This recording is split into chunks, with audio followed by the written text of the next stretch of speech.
possible conceivable angle that we can take the situation or the matter or the person, that then and only then do we hand it over to the universe and say, well, I can't do any more. If you can show me something or another way around this solution, I'm open to suggestions. I'm happy to look at it and try and address it. So it's a very, very interesting concept. So, there was a lot of frayed tempers in the last 7 days. So hopefully this week, as we move sort of a little bit more into calmer waters, where Venus was sitting in Scorpio last week, the planet of love and affection, Venus has now started her transit into Sagittarius. So it's sort of easing off the pressure of the pressure cooker a little bit when it comes to matters of the heart and things that we might need to communicate or talk about with loved ones or family members or people that are close to us. So it's sort of a little bit easier time this week to have that deep and meaningful conversation, or, maybe things not be quite as intense as what they were. But please be aware, we still have some very major planetary configurations going on. We've spoken about many times on the show about Saturn holding hands or conjunct Pluto in Capricorn. That's still the case. We still have a lot of official areas or areas of great importance in our life that do need our attention. And I know it seems like it's been a hard going year this year, but it's also been a year of many gains, because for those of you that have put the hard work in, that have really focused on their lives and particularly finances and where you want things to go and the things that are important to you, the rewards are slowly starting to pay off. I mean, you wouldn't necessarily have a great amount of confidence when you look around the world politically on the world stages with all the turmoil that seems to be in every corner of the globe in that way. But we as individual people, I think, are starting to take responsibility for our own lives, what we're responsible for. And in time, I think we'll then start to look to our politicians and our leaders and say, well, hang on a minute, you guys better wake up to yourselves, because your values, what you're doing, isn't in line with what we think as the people. So we could be in for some very interesting times ahead in the next 12 months, 2 years, on the political and world stages, as energies and people and situations and decisions and directions will all start to sort of align together. And this is partly the things that we're starting to see now, where we're seeing people protesting in the street about climate change and things that don't suit them. And you go to the UK and they're still arguing over Brexit, whether it's right, wrong or indifferent. They're still in turmoil over that. And I think probably the world seems a little bit smaller now with the advent of social media and all those sort of things. And we've got this instant news cycle 24/7. And I suppose in some ways it sort of feels a little bit like overload, that we sort of just want to switch it off and say, let me just focus on my life and what's going on in my life and what I can control. And maybe that's the best thing that we should be looking at, is sort of peeling back the layers to our own life, looking at what we can take on board, what we can be responsible for, and focus on that. So it's really, really interesting. This week I've chosen the patience candle. And the reasons why I've chosen the patience candle is that I feel we could all do with a little bit more patience. I think there's many times in our lives where we're just so impatient, we want everything to happen yesterday. Well, this is a candle I don't burn that often, but when I do bring it out, it's usually at a time like what we're in at the moment, where there's just so much going on astrologically. And I just sort of feel, look, I want to exhale. I want to bring a little bit of patience. I want to bring a little bit of calmness into my life and around me and for my clients, that it's just one of those times that you can light this candle. It's very delicate in its fragrance, and it's like, oh, good, I can exhale now and I can just be. I can just allow things to sort of formulate in my mind and give me the strength, or give me the patience to be able to deal with people and their bad tempers, or people that are overly emotional because they've got so much going on in their lives. It just gives me that coping mechanism, and hopefully filters through to them that, we can just sort of exhale and let ourselves just breathe. I think sometimes we forget to just model a real go-getter. She was somebody that a lot of young women sort of looked up to and aspired to be like, and I'm speaking about the one and only Mary Tyler Moore. Now, Mary Tyler Moore started her career very young. She wanted to be a dancer, and she was very successful at that to a certain point in time. But it was also then it became more obvious to her that she could probably share her message with the world and who she was and what she stood for in a very dynamic way when she got onto the stage and into films and into television, where people were starting to sort of take notice of her. Here was a very grounded, dynamic, focused young woman who had a message to share. She didn't take any BS from anybody, but at the same time, she was the epitome of a lady, well-mannered, with poise and grace. But she showed women, I think, particularly through her television roles and some of her very dramatic roles in films. And there's one particular movie that I remember seeing her playing the role of a mother of a young son where one of the sons had been killed, and she was sort of ignoring the other son, and he was a teenager and he was getting into trouble and wasn't coping with the grief and the loss of his brother. And the role that she played in that was just so phenomenal. It staggered me that she never won an Academy Award for it. It was brilliant. It was, you know, sort of all the seesaws of emotions that a family would go through after a tragedy, and how we cope or don't cope with things, and how dysfunctional we can be, and how we have to find the new normal. And that was one of the most powerful dramatic roles I'd ever seen Mary in.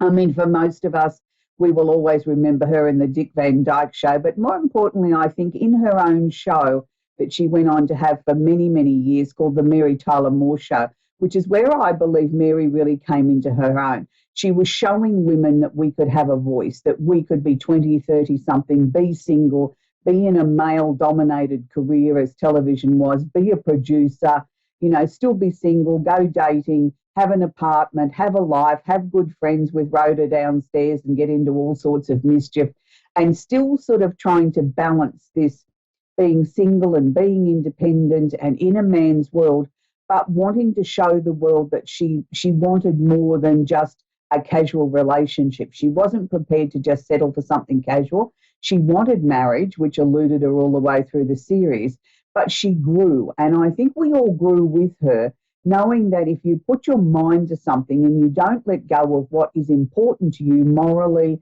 and emotionally, that you can have great success and you can show people what you really stand for. So that's Mary Tyler Moore. So I hope you've enjoyed our little astrology section on, you know, we're working our way around the zodiac of famous people, people that I think that have left or leaving an amazing. Are you there, Tayana?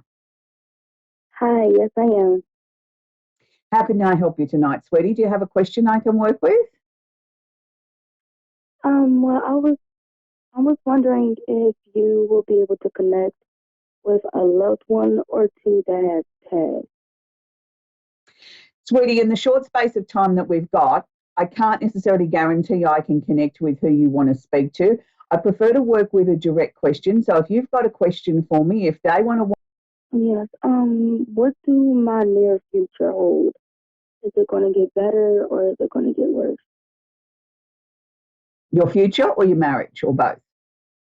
My near future. I'm not married. I'm Oh, actually in okay, a right. You need your future. relationship. Sorry, sweetie. I did. You've been working hard on this year to bring to a close. Yes. Yeah, well, they're saying to me sort of like this last little bit will seem like the hardest, but we've got to push through that barrier. We really have to push to make it sort of happen. It's really, really positive because what I'm sort of seeing, even though you're sort of not feeling as if you're jumping out of your skin with excitement and you're sort of feeling a little bit tired from everything that you've had to work on this year, that, you know, over the next couple of months, things are going to certainly get a lot easier, but things are going to start to sort of fall into your lap very, very easily. It's interesting because they're showing me that there's a very tall, dark-headed man that's yet, I think, to cross your path who's going to become very, very important to you. So no one special on the romantic front at the moment? Well, I do have a boyfriend. He is tall with dark hair. Right. Okay. But has he sort of been a little bit shy in sort of talking about where this relationship's going? Yes, yes, most definitely, because we are having a lot of problems. Okay. So do you sort of feel in your heart of hearts that this is worth the effort that you've had to put into this? Yes, it is. Okay. I'm not totally convinced that he's the one I'm about to talk about, but I'm not going to argue with you and sort of say, or even argue with those from beyond that are sharing a message with me. I'll give you what they've given me, and then it's up to you to Okay. put the pieces together into the jigsaw. And you don't necessarily have to tell me whether it's him or whether it's going to be someone new. But what they were sharing with me was, number one, this beautiful, massive pink heart, which is always meaning that, you know, the romance is good. I had a man in your life. I'm going to say that's good because I feel that he's had sort of a little bit of a wake up call and it's time to sort of get everything sort of more organised. I also feel that this man's had a lot of emotional issues from childhood that he's had to rise above and sort of put into some sort of perspective and now sort of leaving that behind. It's not that he's used them as an excuse. It's just that they were sort of there and sort of interfered with things. Well, now that door is being sort of sealed up and shut and sort of saying, I'm able to go forward now.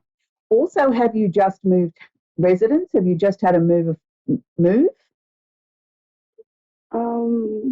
I actually started school in Kentucky recently. You just did what recently, sweetie? I just started school in Kentucky recently. Oh, okay. You just started school. So did that mean that there was a move to go to school in Kentucky? Yes. Okay, right, fine. Because they were showing me a move and they were sort of showing me that you still had sort of question marks around it at whether or not this was the right thing to do. And they were saying to me, yes, it is. It's just sort of like we've just got to let everything sort of settle.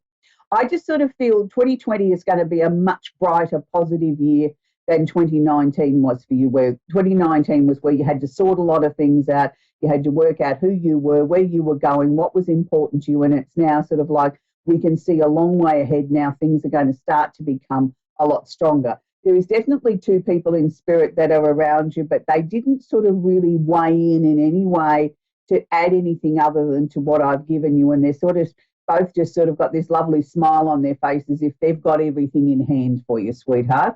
So I hope that helps you. We're going to take our next caller, which is Robin in Brandertown, Florida. Are you there, Robin? I am, yes.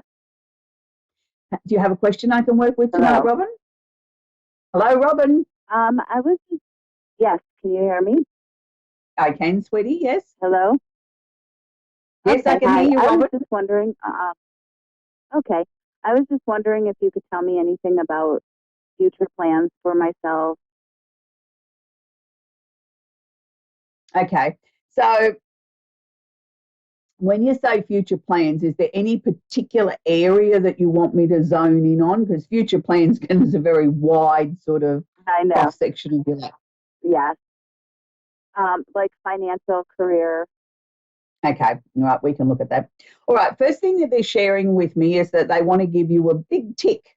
So whatever you've been working on or however you've been sorting things out recently, I'm going to say to you, stay on that path. It's like you're on the road to success. I want to see you continue with that. Have you been sort of contemplating whether or not it's time to change your job? Because I'm seeing question marks around the employment and I'm seeing to me that it's not settled, like the jury's out on that. I haven't made a final decision yet. Yes, kind of, in a way. I've been out of work for a little bit. Oh, okay. All right. Well, then we don't want to keep you out of work. So there will be a sort of, okay. The question mark around that is then probably, are you looking to go back into the same type of employment that you were previously in, or have you been questioning whether or not it's time to branch out into something slightly different? Whether it's time to branch out into something different. Yeah.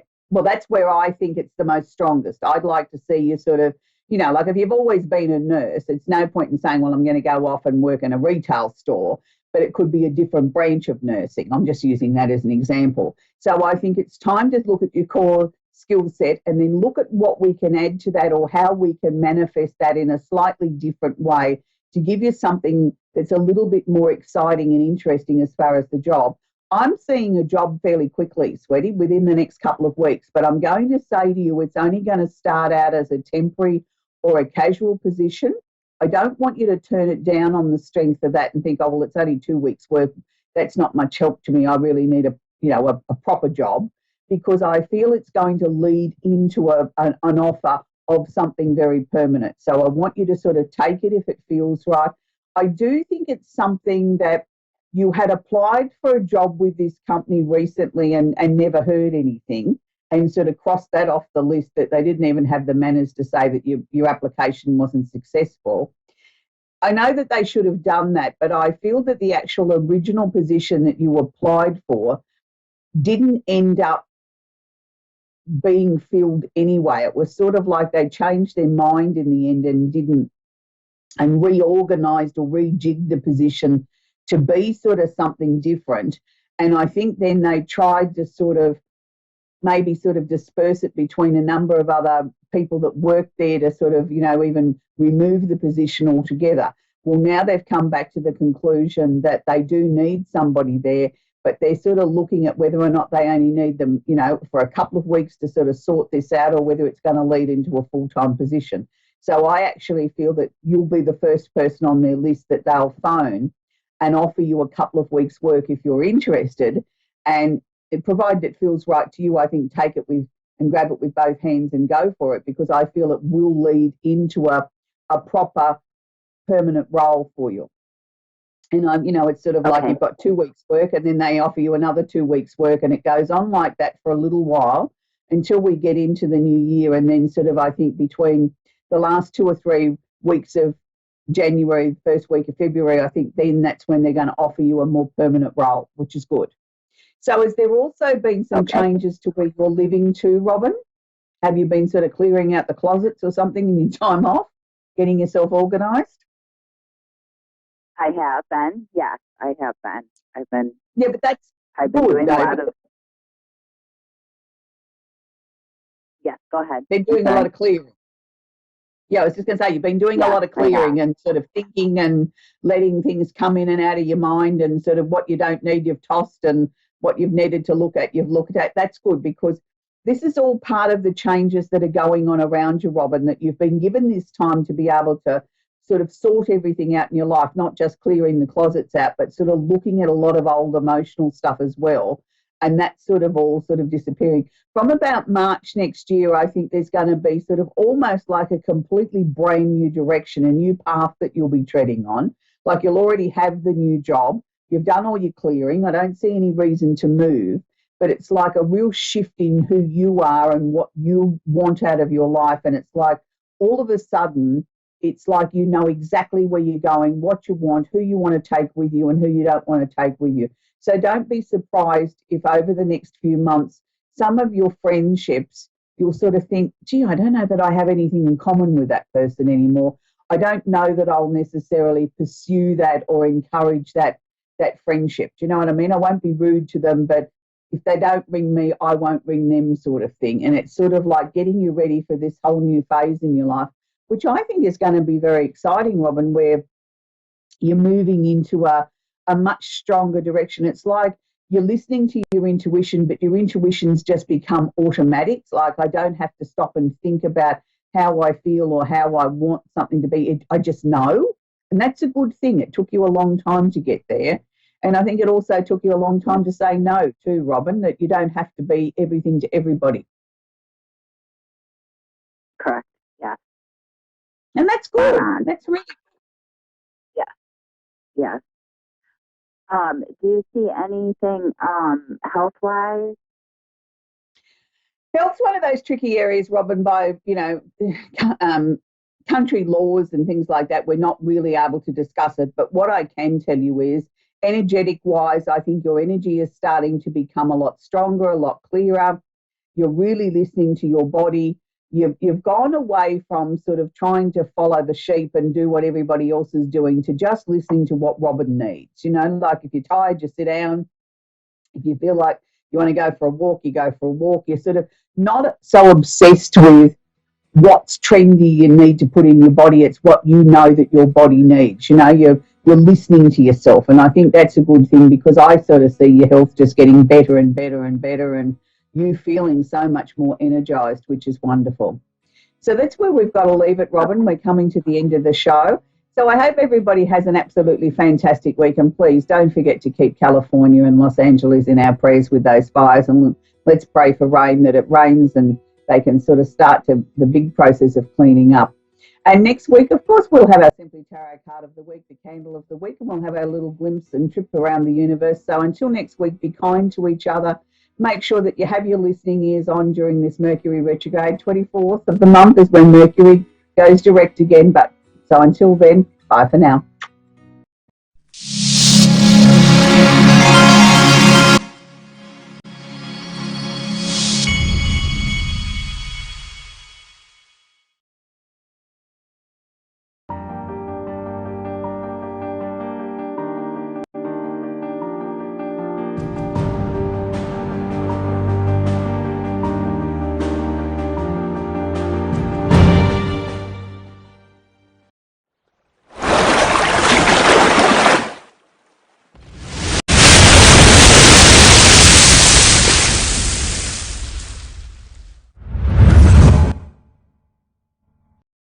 G'day, Tonya Reeves, Australian Psychic Cowgirl. I'm coming at you from a little place near Bright.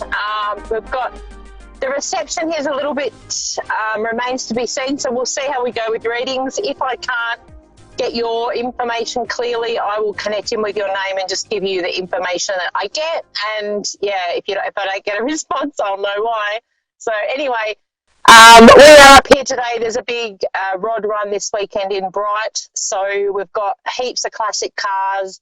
There'll be cars everywhere. I'll get a lot of footage that I'll share on my page of some amazing cars. And amazingly enough, we're here in Southern Australia, but there's a massive amount of American cars that'll be getting around this weekend. So we're all Ford fanatics in our family. So I'm actually sitting here in a Crown Victoria, a 1956 50s classic American car, and she's just been on the road for a couple of weeks. She was imported.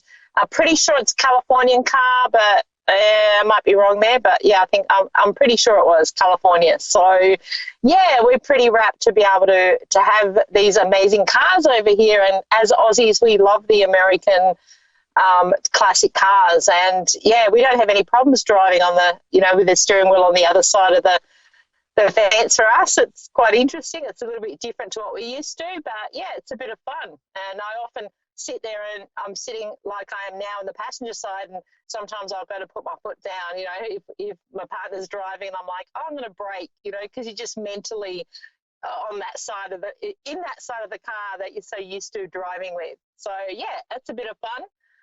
So we're going to have a really great weekend, always a good weekend up here in Bright. It's one of my most favourite places, and it's just been great having that, being able to look forward to a weekend away and also incorporating a bit of fun and connecting with you guys on the radio. So hopefully I can come through loud and clear and you can understand me and I'm not too fuzzy. But, that remains to be seen. So anyway.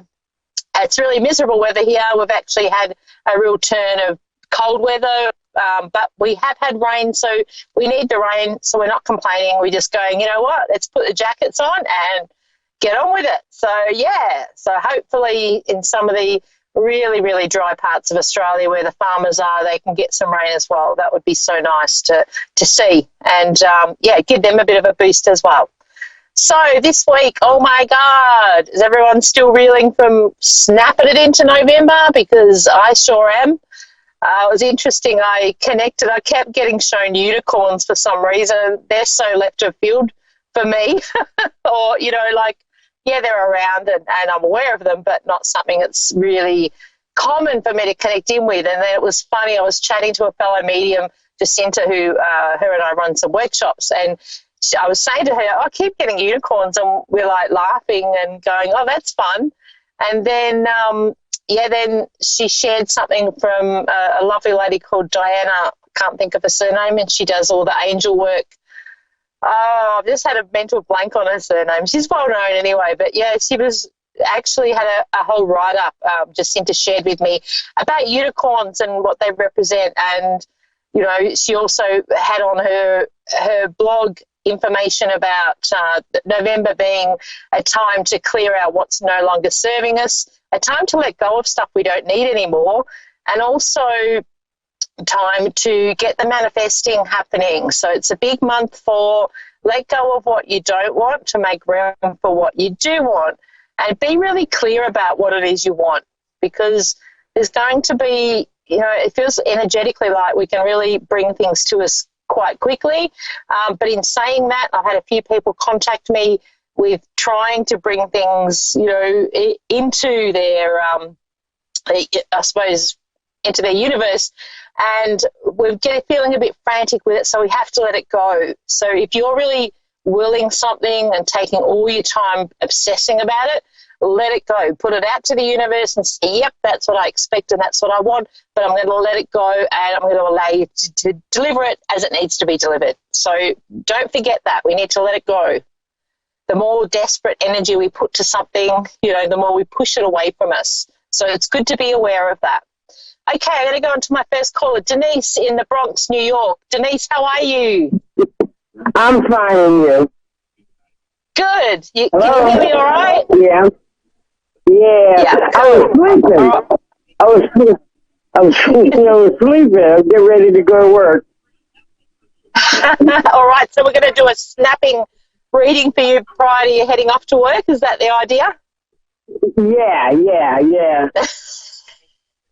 Cool. All right. So, Denise is actually. It's funny. Most of my callers that ring in here are quite spiritual, but you have that around you in droves. So I just wanted to acknowledge that and say you're really good at manifesting things, and you get visions of things. You actually get shown a lot of things prior to them happening, and it's really great because it kind of you get when I say forewarned or shown, the things that are presented to you are relevant to you in the future. So it's really great you get the insights.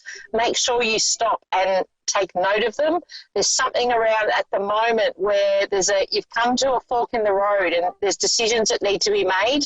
And I just want to say, because they're showing me, it's like, tell her to listen, tell her to take notice. You've had a few things that have almost been like hiccups that have come up. So it's almost like you're traveling along the road and you've had things coming at you left of centre. They are there to slow you down and make you look at things differently.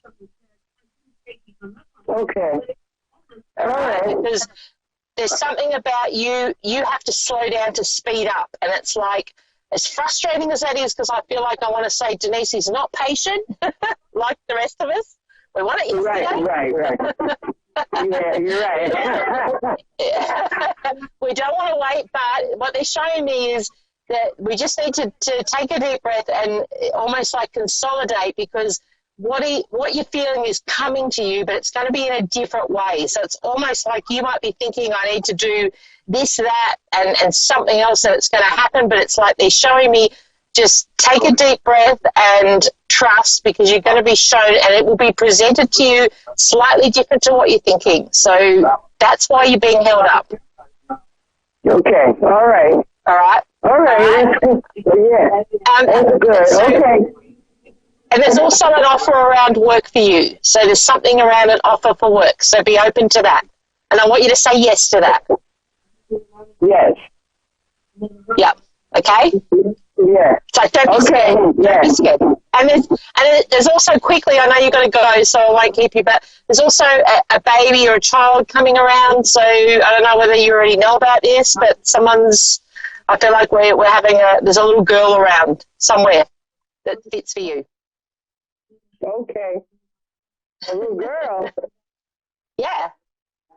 Okay. All right. So, yeah, just look out. Let me know. I love to hear, all right? So take care. All right. Thank you.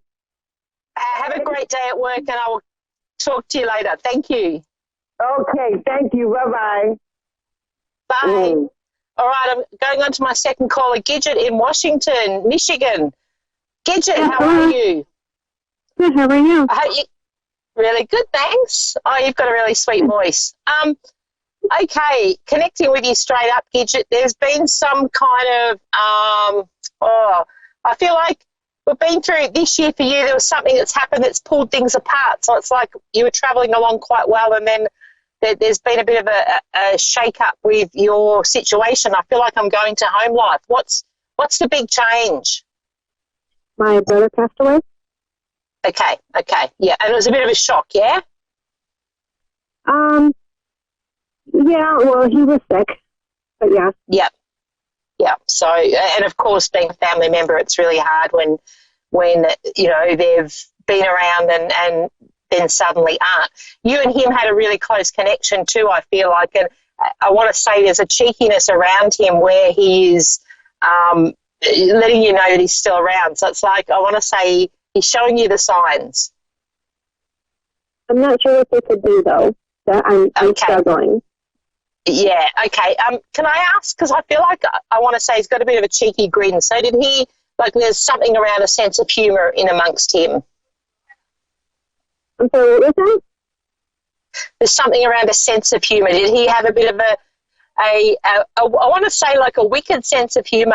Does that fit for him? He cracked some jokes.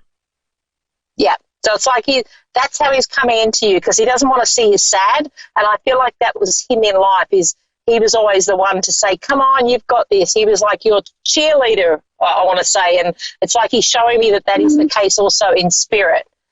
There's something around, have you planted something for him, or where does because I feel like I'm digging in the garden. There's some reference that he's showing me to that.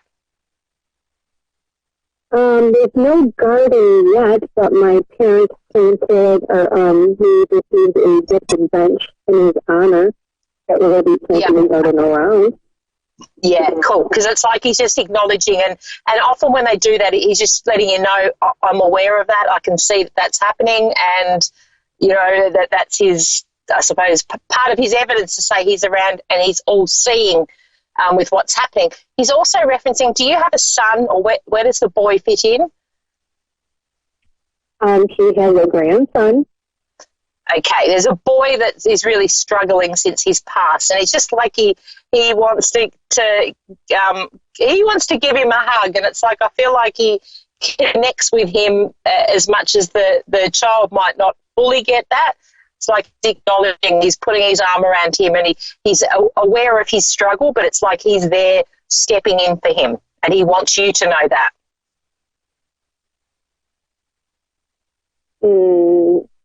Okay. All right. He's also showing Do me you know the age range of the boy? Well, I feel like I want to go to the vision or the imprint and impression that I'm getting with this boy would be primary school, but I feel like I want to go to, I don't know, maybe we call it over here grade 3, or would that be about 8 or it's somewhere. I feel like this boy's tall for his age, so I might be getting the number wrong, but he looks a little bit older than what he actually is, so I'm not sure whether he's 6 or 8 or something around that is what he's showing me.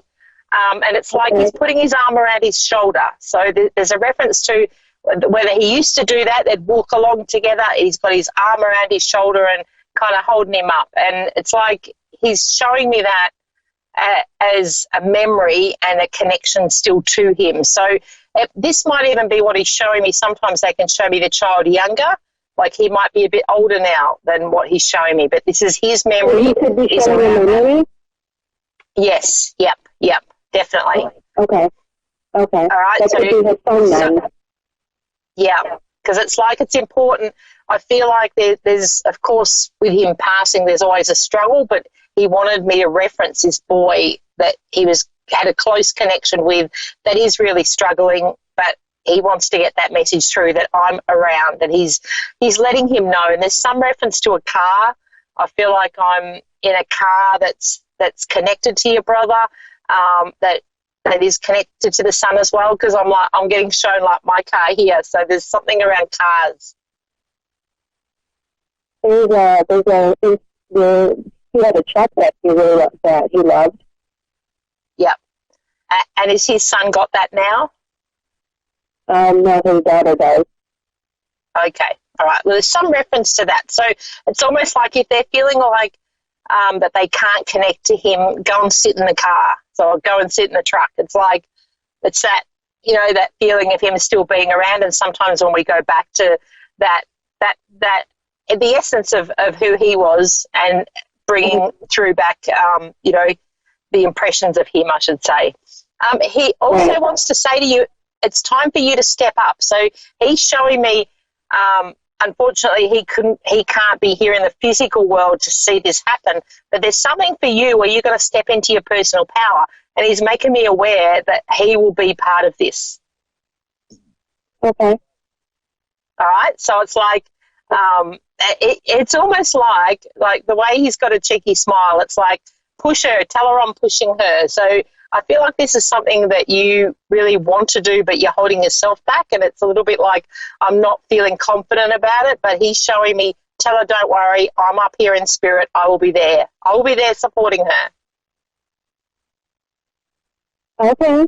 Just got to figure that out then. There's an opportunity coming. 2020's. Hello, everybody. Thank you so much for joining me today. I am so excited to be joining you today with Sapphire Souls. I'm Amber Price. Thank you so much for joining me in this welcoming community. I am so happy to bring you some messages today. First, I want to start with introducing myself. I'm living in Niagara Falls, Ontario, Canada, and I have 5 children, and I'm living here with my husband. We have 1 grandbaby and another one on the way any day now. So it's quite busy here in the Price household, but not too busy to be able to spread some light in the community. So today, I just wanted to give you a couple little insights into who I am and how I got here.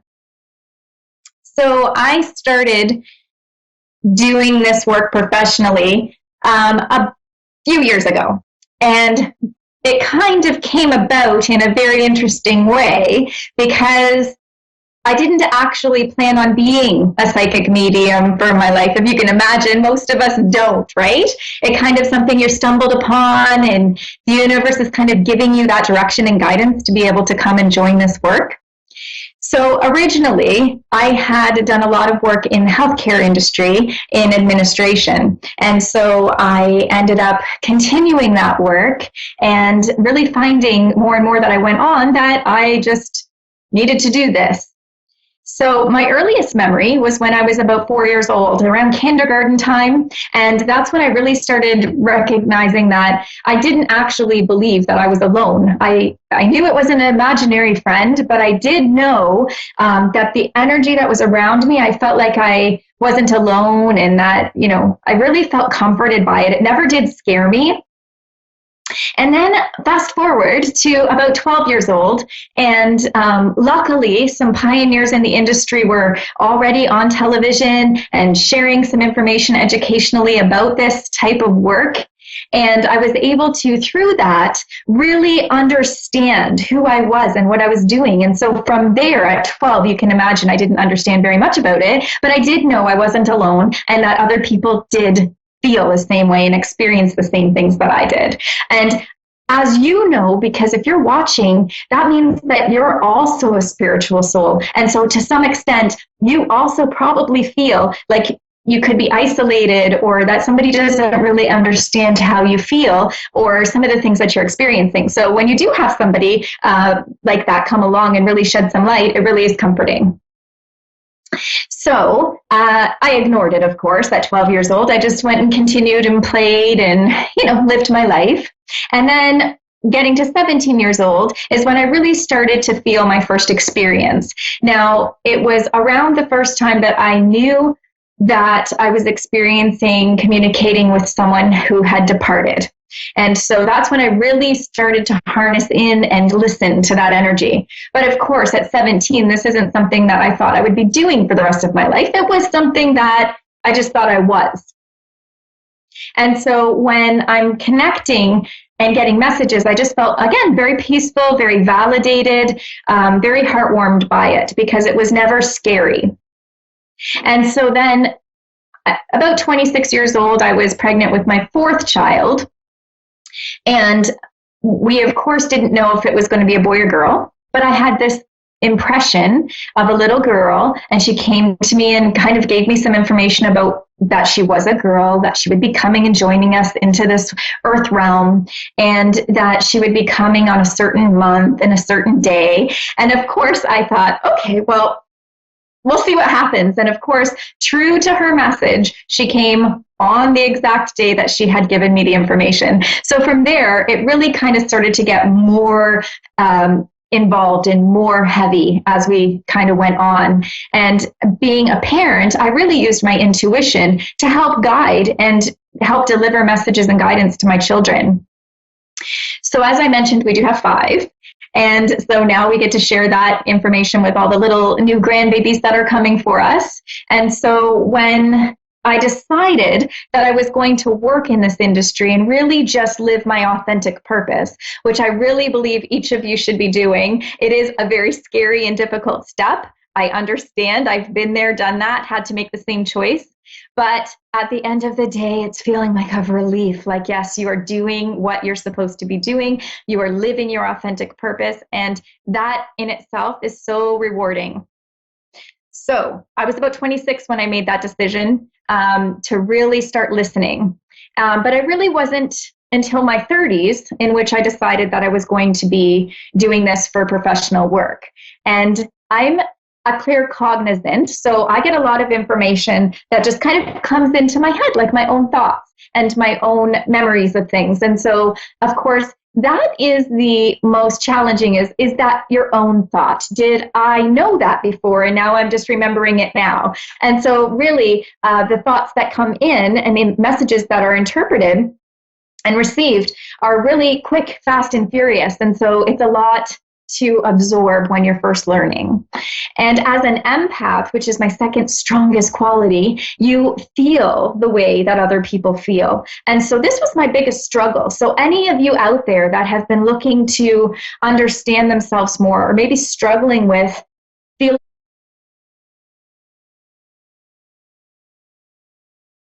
those are things that I struggled with myself. And I'm very, very willing to share those personal stories because I feel like it's so helpful to understand. I feel a lot of spiritual people feel these types of ailments a lot because they're not really understanding that they're receiving energy and receiving information through that way. And so knowing that now makes you a lot more healthy. You take a lot of more accountability to these things. So really some personal growth in that area. And